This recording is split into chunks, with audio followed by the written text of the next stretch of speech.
Telekong, kain solat, baju solat, adakah patutnya kita asingkan daripada bercampur dengan baju yang kita pakai hari-hari dalam basuhan? Kalau dengan manusia kita pakai kot, pakai baju cantik-cantik. Tapi bila kita berhadapan dengan Allah Subhanahu Wa Taala, di mana appointment tu memang dah ada dengan Allah. Tapi kita pergi appointment dengan Allah ni kadang-kadang kita pakai tak seronok, Ustaz.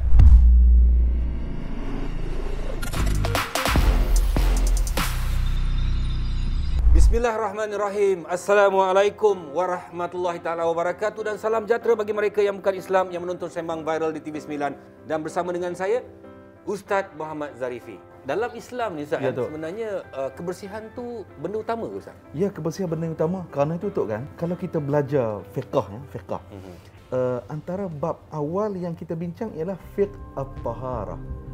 Fiqh kebersihan diri kita. Kita nak semayang, kita mulakan dengan wuduk dulu. Syarat sah kepada salat ialah kita mesti berwuduk. Peringkat awal lagi, Islam dah ajar dah kepada kita, nak salat mesti wuduk terlebih dahulu. Wuduk ni lah sebenarnya yang kita nak bawa dalam kehidupan ni. Maknanya kebersihan tadi, kekemasan. Jadi maknanya Islam ajar kepada kita untuk jaga kebersihan diri sejak asas lagi dah tu. Saya nak cerita sikit tentang membersihkan pakaian. Membersihkan pakaian ni ialah kadang-kadang ialah ada washing machine. Ya. Kita kompor-kompor, kita campak je. Tapi sepatutnya yang bagaimana? Kadang-kadang ialah minta maaf cakap ada orang perempuan ni dia ada datang bulan. Okey. Kan lepas tu pakaian dalam ada Ya. kekotoran-kekotoran tertentu. Ya. Adakah patut kita asingkan atau boleh basuh sekali? Apabila pakaian kita terkena najis, nombor satu ialah kita mesti menghilangkan najis tersebut 3 perkara. Yang pertama, hilang bau, hilang rasa dan hilang kesannya, hilang warnanya. 3 benda ini. Baik, bila Datuk sebut tadi, antara yang terbaik lah, maknanya kita terbaik. Ada yang pendekatan yang orang buat ialah sebelum masuk dalam mesin basuh itu, kita asingkan. Maknanya pakaian-pakaian yang kita rasa memang secara ghalibnya memang ada najis, kita kata contoh seluar kita, seluar dalam ataupun kain dalam, kita asingkan. Kita perlu ingat juga sekarang ni mesin basuh kita sekarang ni sebenarnya teknologi tinggi. Apabila kita masukkan, kemudian air akan turun dalam itu. Basuhan kali yang pertama bersama dengan sabun itu kan, bila basuhan pertama selesai, air akan keluar. Masuk pula air yang kedua untuk kita letakkan cecair pelembut. Habis pusingan yang kedua, masuk pusingan yang ketiga pula, iaitu membilas pakaian. Jadi secara umumnya para ulama telah menyatakan menggunakan mesin basuh tidak ada masalah, harus dibenarkan kepada kita dan memang ia menghilangkan kotoran pada pakaian kita, khususnya bila sebut bab najis tadi. Telekong, kain solat, baju solat, adakah patutnya kita asingkan daripada bercampur dengan baju yang kita pakai hari-hari dalam basuhan? Kita ada pendekatan kita sendirilah. Ada yang lebih selesa, contoh telekong dia basuh dengan tangan sendiri kerana ialah mungkin satu helai saja, sepersalinan saja kan. Yang paling penting ialah tadi kita kalau ada najis terkena pada pakaian kita tadi, kita hilangkan terlebih dahulu. Contohlah pada kain kita ni kan kena darah. Jadi kita hilangkan dulu ain dia tu. Kita ambil mungkin kain ke kesat ke kan ataupun kain basah cuci sikit dulu bagi hilang. Ya, bagi hilang warna dulu. Kemudian barulah kita campurkan. Maknanya itu lebih praktikal lah. Pakaian sembahyang ni adalah untuk pakaian menghadap kepada Allah.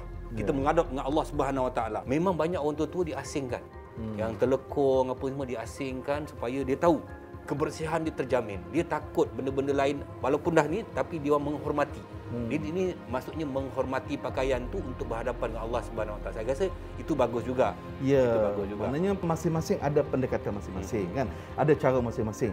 Tetapi bila saya sebut tadi, maknanya bila kita nak menggunakan mesin basuh, maknanya eloknya kita buangkan terlebih dahulu kesan najis tadi, kemudian kita basuhlah dalam mesin basuh yang ada di rumah kita tadi. Dan memang ya, setelah dibuat kajian pun oleh Jabatan Mufti Negeri Pulau Pinang, yang mana yang dibasuh oleh mesin basuh kita tu akhirnya memang menghilangkan najis ataupun kotoran yang melekat pada, termasuk air basi pun boleh masuk dalam tu sekali. Tak ada masalah kan. Tak payah nak asing-asingkan. Pandangan Islam Ustaz kan, bila kita ada kebersihan ni maksudnya yang kita bincangkan pada awal tadi, kawasan perumahan, kawasan persekitaran kita dah bersih. Bila pakaian kita bersih, jiwa kita juga mesti bersih. Dan ini adakah kriteria yang diperlukan dalam kehidupan seorang manusia untuk berhadapan dengan Allah Subhanahu Wa Taala, untuk lebih dekat dengan agama itu kerana kebersihan tu ada? Tentu sekali lah tu, bila kita berjumpa dengan manusia, ada program, ada function kan, tentu sekali lah kita akan pakai pakaian yang terbaik lah kan. Tapi kadang-kadang kita dengan Allah bila solat, kadang-kadang lebih kurang saja. Solat kadang-kadang pun tak pakai baju kan. Jadi maknanya mari kita bawa smart kita tadi tu, kekemasan kita ini bila kita menghadap Allah dalam solat, supaya bila kita pakai dengan pakaian yang sempurna, ia akan menghadirkan khusyuk kita dalam solat, ketenangan itu. Jadi ini yang kita nak bawa dalam kehidupan kita. Dan inilah juga sebagai bukti bahawa Islam ini cantik. Kalaulah kita selekeh Datuk kan, tak terurus, serabai, orang kata ya apa benda ni kan. Jadi ini secara tak langsung membawa satu image yang tidak baik kepada kita. Jadi letak duduknya, kekemasan dan kebersihan ini memang menjadi perkara yang utama dalam agama kita. Yang kita bincangkan ni semua Ustaz ialah boleh membawa kepada mencerminkan kepribadian kita. Benar. Kalau katakan kepribadian kita itu di luarannya kita nampak okey, tapi sebenarnya di sebaliknya ada masalah kerana manusia tu ada aura dia. Ya. Jadi adakah aura manusia ini dengan kehidupan yang kita bawa, yang kita selindung tu, orang akan nampak aura tu? Tentu sekali Datuk. Bila contohlah kan Datuk hari ni nampak kemas betul tu. Jadi apabila nampak imejnya kemas, betul Datuk sebenarnya menampilkan aura positif kita. Jadi iyalah Datuk, kita ni nak menghukum orang, kita lihat pada apa yang jelas di depan mata kita. Packaging tu. Ya. Dia dipanggil packaging kan? Ya. kita lihat apa yang berada di depan mata kita lah. Maknanya yang di belakang itu bukan tugas kita lah nak menyelidik, nak menyelongkar, nak membongkar. Jadi saya rasa ini satu topik yang sangat penting supaya kita nak memahamkan orang. Islam ini agama yang tidak terpisah dengan kehidupan. Jangan kita faham bila sebut agama Islam ni, pakaian jangan nampak smart, kena selekeh. Itu salah tu sebenarnya. Itu salah. Kerana Rasulullah SAW pun sendiri menampilkan imej yang cantik.